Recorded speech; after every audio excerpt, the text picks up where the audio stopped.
Hello there, Sev here from Motorhome Dealer Group, and welcome to this video guide on the Thetford T2000 series model of 12-volt compressor fridge freezer. In the video today I'm going to teach you how to use this unit's control panel so that hopefully by the end of the video you'll feel very confident in using this fridge freezer inside your leisure vehicle. We're not going to be covering any troubleshooting or problem solving in this video. If you are experiencing issues with your unit, then please do seek the help of a technical professional or consult your instruction manuals. This video really is just a quick start guide to get you up and running using this model of fridge freezer inside your leisure vehicle. So let's get started. So first things first, the control panel and the fridge can be turned on by pressing and holding the power button right here, and it will be a white color, so just press and hold for a couple of seconds and we get a series of blinking lights, and as you can see, because I have the door ajar here, the unit has turned on. Now the power symbol has gone blue and that shows that the unit is on. Now there are no other lights. This is to minimize the amount of annoying lights at night time, so all you're going to have is this blue LED here. However, if I touch the control panel area, you'll see the buttons will illuminate, showing us the state of the unit, so what settings we have chosen.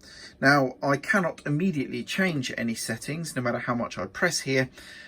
This initial sort of flash up of the symbols is purely just to show you what settings have been chosen. So the settings we are able to change here are purely going to be cooling and noise related. We are not going to have the ability to change any energy sources that the fridge uses to power itself. This fridge runs entirely on 12-volt power, which is typically going to be from your leisure vehicle's leisure or habitation battery.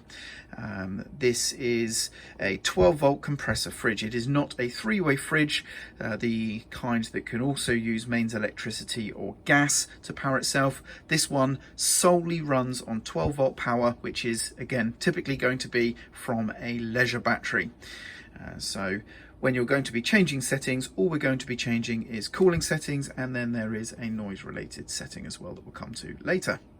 So in order to change the cooling settings, we need to press and hold. And as you can see, we have this sort of white vertical dashes, and these are going to split this part to this part, and then finally the moon symbol over there.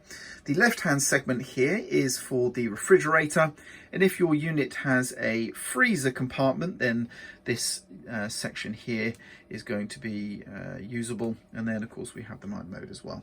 So in order to change the settings here, what we need to do is just press and hold for a couple of seconds, and then the symbols will blink. And now I can either slide my finger to change or colour in the different segments from white to blue, blue being active and white being inactive, so that would be maximum cooling for the fridge there. That would be the lowest, or we can tap as well, so you can tap anywhere, and that sets the cooling level for the refrigerator. And if we leave it, once the symbols disappear again, that means that setting has been saved. So just to show you, if I press and hold, I'll set this to maximum cooling now. I'll let it go, wait for it to blank away. That should be saved, and if I just touch the panel, you can see that setting has been saved. And that's how we set the cooling level for the refrigerator. Now it's worth noting that the fridge setting is recommended to be used on number 3 by default. And then if you find the temperatures are a bit warmer ambient wise, then you can increase the settings, and if it's colder in the vehicle or in the ambient temperature, then you can reduce the cooling level required, but always use number 3 as your starting point and adjust it from there. And I believe that setting is to be used in ambient temperatures between 16 and 26 degrees, I believe. I will put a note at the bottom of the video if I've got that number incorrect. I'll refer to the manual afterwards, but I'm pretty sure it's between 16 and 26 degrees. You use setting 3 and then adjust it accordingly. So next up we have the freezer compartment, if you have one, and we can configure the settings for that as well. So again, we have 1, 2 and We do have a third setting there as well. We do have this setting at the far end, but in order to enable that, we need to press and hold, and then it should illuminate bright white. This turns the freezer compartment off, essentially. This is the lowest power consumption mode. So if you really want to conserve power, you're doing a lot of off-grid camping or something, then setting it to this means you will essentially turn the freezer compartment into a slightly warmer fridge, if you will. It's going to keep it below 20 degrees C, but it's not going to get any colder than that, but it won't use very much power.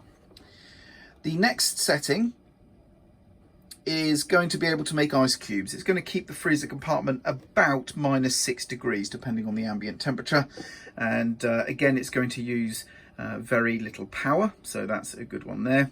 And then the final setting is going to be the third setting, which is going to get the unit very cold indeed, and obviously consume the most power. The highest option of setting number 3 maintains a temperature of about -18 degrees C, will consume the most amount of energy, but it's recommended by Thetford to start at setting number 3 and then only reduce if you find you do need to reduce your cooling level somewhat, and then of course you can do so if needed, but it is recommended to use setting number 3 as your starting point and then reduce depending on how much battery energy you're looking to conserve. Only really a concern of course when you're wild camping or off-grid camping, when you don't have access to a mains hookup that could be recharging your vehicle's leisure battery if you have that type of system fitted. So that's the freezer compartment. Next up we have night mode, and in order to turn on night mode we go into the configuration mode and then tap the button like so, and now the moon has gone blue. And when the buttons disappear to save the bright lights, you can see now we not only have the power button but the night mode is also shown.